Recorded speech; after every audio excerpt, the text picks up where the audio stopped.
Hello and welcome to Capra Horse Tarot. Today we are going to be looking at Fairies of the Forest, which is an older deck by Rare Dragons.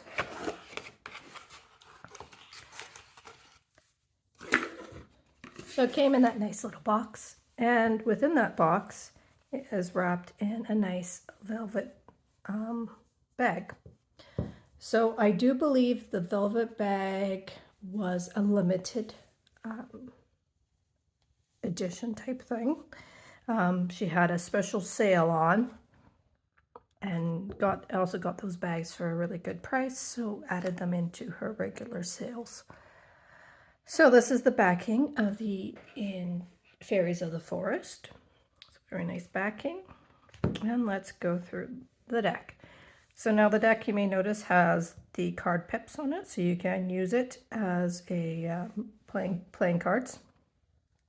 And it does have the name of the fairy at the bottom, as well as a keyword for doing oracle readings.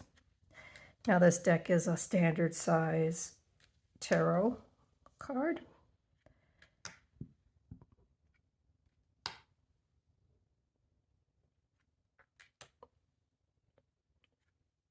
So the artwork is lovely, like all of the things that come out of her shop.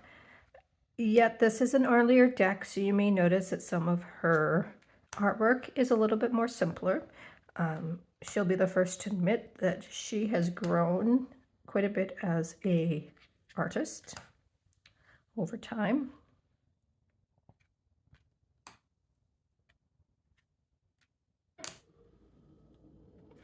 So this has a nice set of different keywords for this oracle deck.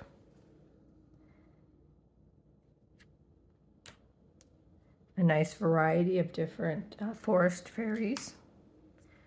And because it is forest themed, it does have a lot of gray, not grays, a bit of gray, but mostly greens and browns within her artwork.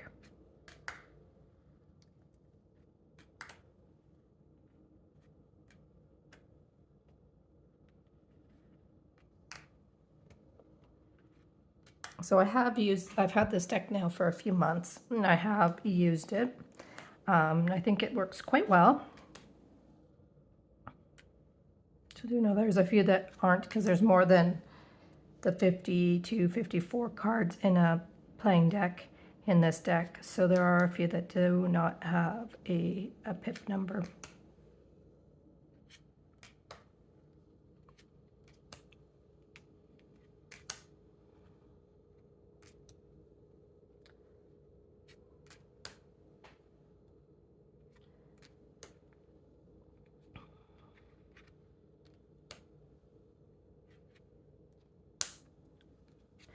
I know her last several projects, a lot of them have been focused on dragons and dragon-esque creatures. So the latest one that she's just finishing up the artwork for, is Literary Fairies. So I know she's been really happy to get back to doing some more fairies versus just dragons. This is nice to, you know, she still loves her dragons, but it's nice to switch up what you're working on.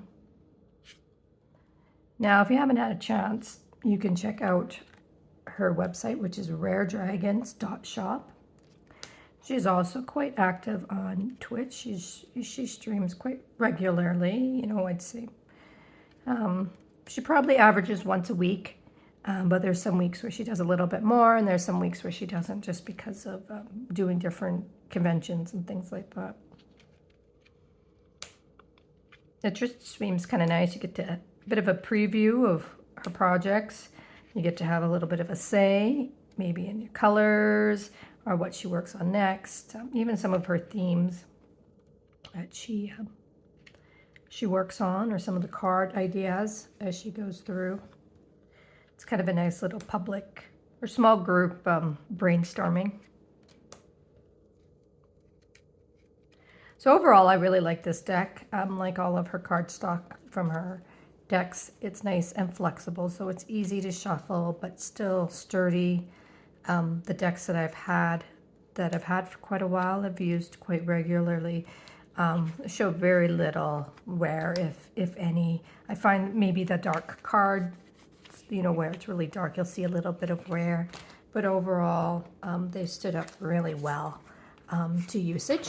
I'll just give you a little example of how they shuffle.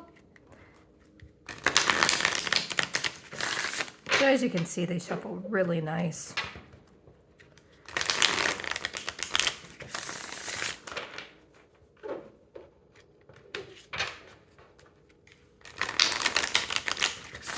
Okay, let's give a quick cut. Give ourselves a little reading here, and we have the Fairy Collector. Luck, well, good luck everybody. That's exciting. I hope everyone has a most wonderful day. If you like this video, hit the like button. If you'd like to see more content from me, hit the subscribe button. Have a great day.